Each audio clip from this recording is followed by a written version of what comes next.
You know, we should have a talk about your Blackstone heart.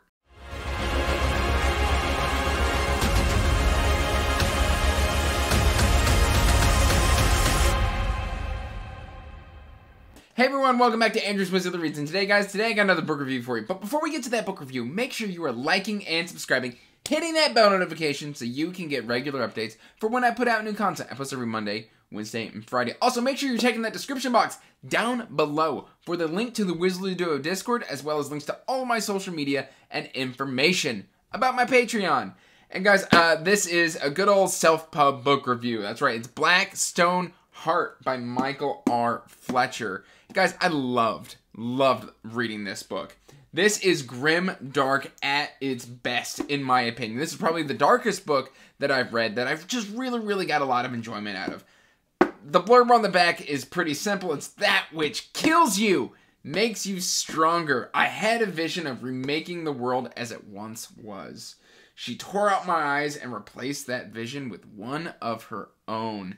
Guys, this book is fantastic, but before we talk about the book, I know collectors out there love a good special edition. Well, this is the naked hardcover version of Michael R. Fletcher's Blackstone Heart, and She Dreams in Blood matches as well, and I know Norileska Groans, Norileska? It's a hard one to say, is also in the same format. These are gorgeous naked hardcovers. Pretty affordable. I think they're about $22, and guys, for $22 with a naked hardcover, I will say the spine is bound in such a way, you can see that kind of cloth ribbon right there, where it is meant to last. These are reading copies. These are fantastic. I will say I have seen where they kind of come damaged. The spine, the paper on the spine isn't the thickest. So if it gets punctured, it'll start to rip in a little bit. You can kind of see that here on mine, right where it's got a nick right there. Other than that, guys, like these are some of the highest quality self-pub hardcovers I have come across. So let's talk about this book.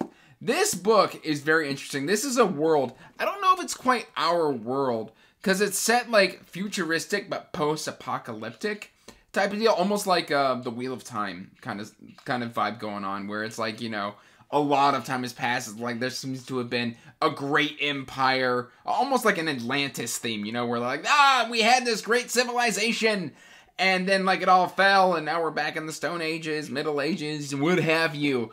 And this follows a man by the name of Karen. Karen? I'm probably saying that wrong. But anyway, basically one day he was dead and in his grave, thus that's what kills you, makes you stronger. And he just wakes up with no memory. He is basically just this animalistic individual, and he like takes off from his gravesite. He's surrounded by like corpses and a bunch of like dead animals and withered plants. No memory of what's happened to him.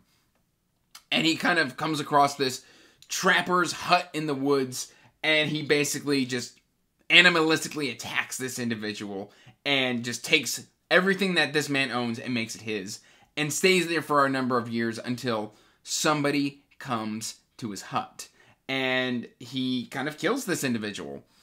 And in doing so, like, he feels compelled to kill this individual, I should state that. And in doing so, like, he finds a little rock in this individual's heart. He's just tearing into this person's chest, very dark, and then absorbs this Blackstone heart, and all of a sudden becomes more aware of himself. And literally, this is basically, Karen is a man shattered. There are bits of himself that have just been spread across the land, and he has to go and basically kill these individuals who have pieces of his heart in order to rebuild his identity. The fun fact is all of these people are Karen, and so there's a fun mystery to solve here. But basically, what was the civilization that came before was like this. It was this civilization that like used demons and used souls to power, like, demons could be imbued into weapons or walls or doors to like perform specific tasks.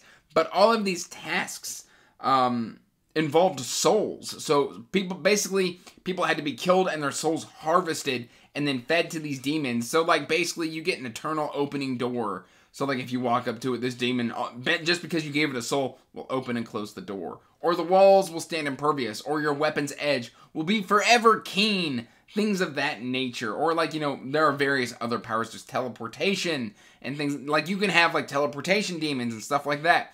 Anyway, there was an emperor, and the wizards rose up and pulled this individual down. And that's kind of where we pick up, as we are in a world thousands of years later, where the wizards rule the world still. They got rid of the elementalists who could like harness souls to like wake up mountains, but like the bigger the mountain, the like more souls and power needed in order to do so. It's fascinating. And we kind of go around, we kind of go along with Karen as he is on a journey of literal self-discovery, trying to figure out who he is. Basically, he falls in with a band of like hired caravan guards. He finds love there in the form of Shaylin, and then he comes across necromancers in the form of Henka.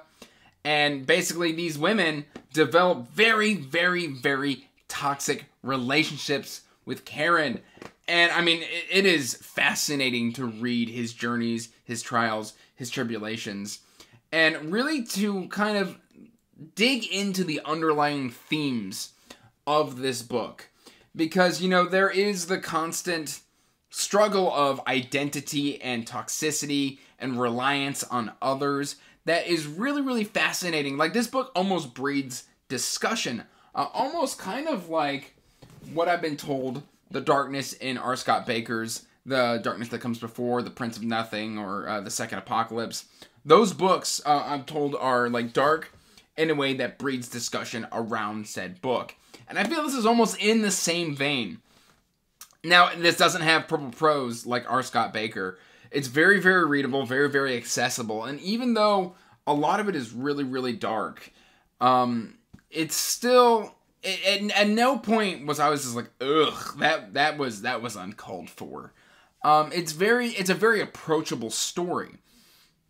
And like literally we journey through the themes of identity and like, is who you are now influenced by who you were before. Like, imagine an amnesia, somebody with amnesia who has developed an outside personality from who they originally were. And then that personality starts exerting control over who you are now. And the two personalities clash within the same person. And so we do get the analysis and the struggle of Karen as this happens to him.